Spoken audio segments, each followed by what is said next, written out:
Puji Tuhan, saudara kekasih dalam Tuhan. Ya, kita masih diberi kesempatan Tuhan hari ini. Kemarin tentu setelah kami melakukan pelayanan di penjara, ada yang mengalami kelumpuhan karena pekerjaan setan. Jadi setelah itu saya layani, dia mengalami kerasukan, saudara. Setelah itu kami juga melayani di salah satu tempat, ada yang mengalami kelumpuhan. Divonis dokter saraf terjepit dan kata dokter tulangnya harus dipotong. Wow, ngeri sekali saudara. Itu saya mendengar saudara, saya meratapi, kasihan.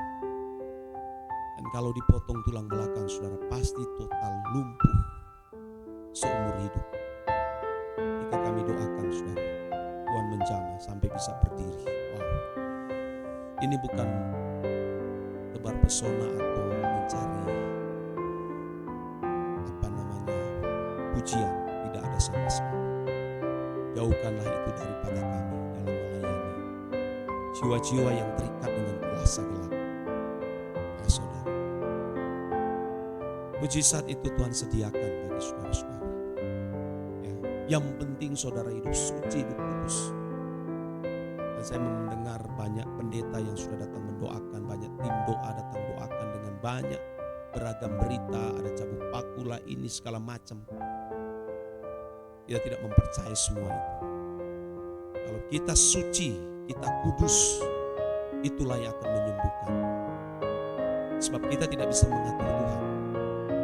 Apalagi saya kelas pendeta begini yang mengatur Tuhan kalau tidak hidup suci setiap hari. Tidak takut akan Allah sembarangan. Wah, bagaimana doa kita bisa didengar Tuhan? Jangan takut saudara. Saya ngeri melihat obat-obat yang keras-keras. Keras-keras. Demi menghilangkan rasa nyeri, teriakan. Tapi Tuhan jamah saudara. Tuhan penuh dengan belas kasihan terhadap manusia, siapapun dia saudara. Karena betapa berharganya nilai satu jiwa di mata Tuhan. Dalam pertemuan home tadi malam ya saudara, saya sempat menyentil. Anda bisa membayangkan harga satu ginjal itu berapa? Ada yang 2,5 miliar satu ginjal. Dan kalau dua, jadi betapa bernilainya. Sebelum jantung, paru, usus, limpa, mata, kaki, tangan, jaringan-jaringan sel tubuh. Wah, betapa mahalnya manusia itu. Jadi jangan sia-siakan saudara hidupmu. Ya, jangan beri kepada dunia, jangan beri kepada setan. Ya, saudara harus bersyukur bahwa saudara sangat bernilai, sangat mahal.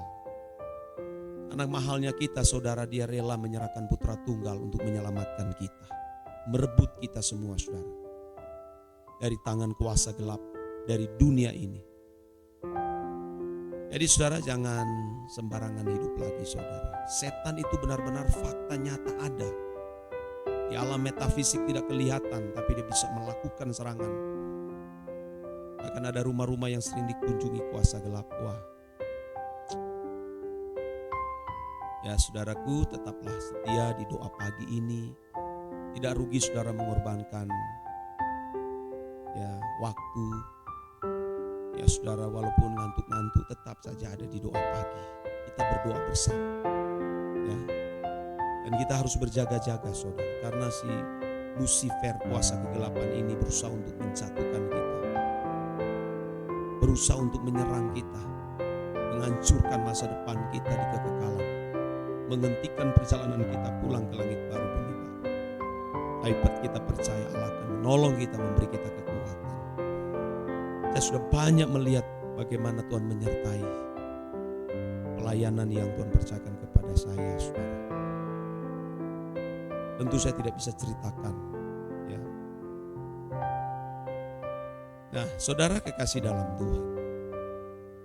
Pada umumnya manusia ingin memiliki materi dalam jumlah besar dan lebih tinggi untuk hal yang dianggap sebagai sesuatu yang berharga di mata manusia lain.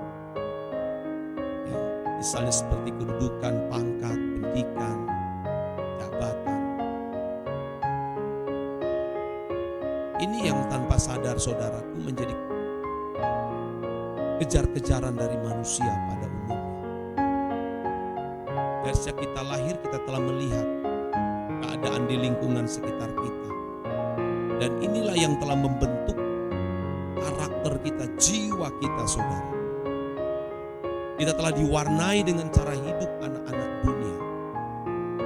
Yang sejak mereka bangun pagi, yang mereka kejar semua yang saya kemukakan tadi. Sehingga tanpa sadar mereka lupa mengejar sesuatu yang kekal.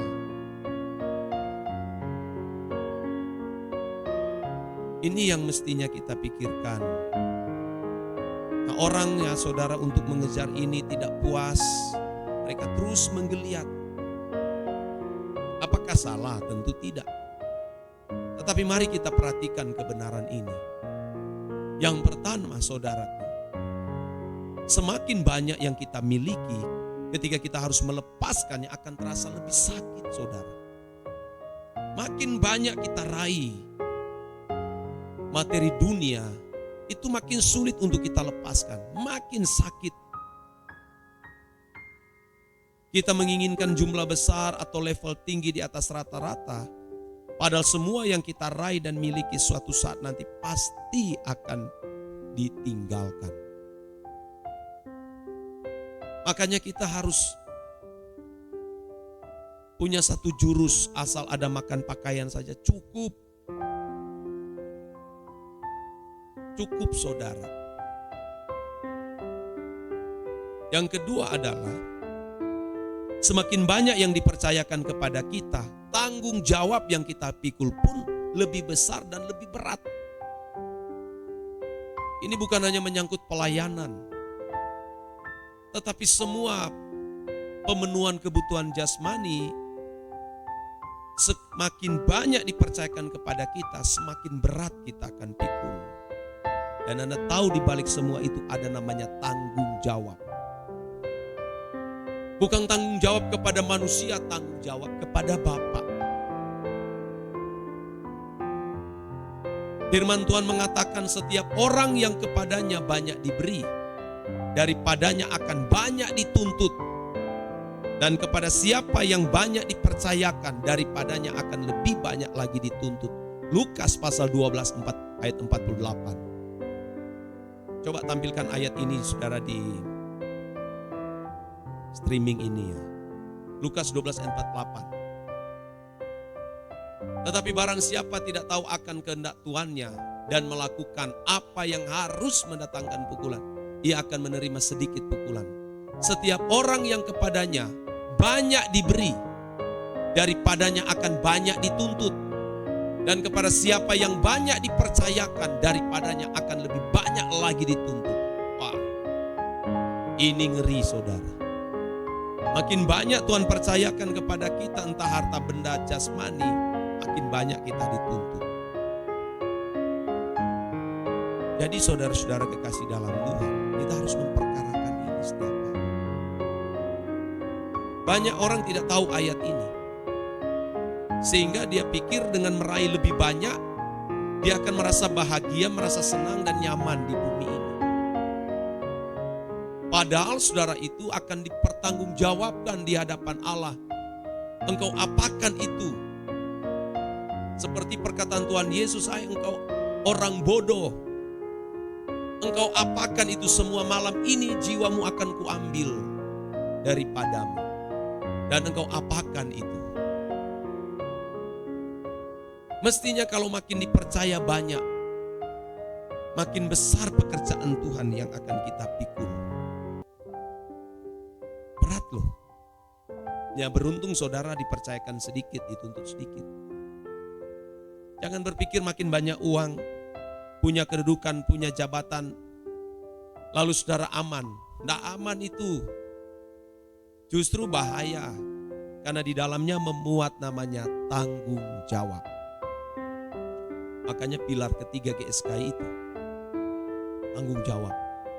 Nah, oleh sebab itu saudara, kita jangan sampai menjadi serakah. Ya, jangan sampai menjadi serakah. Karena setan akan mewarnai kita dengan cara hidup seperti anak-anak dunia.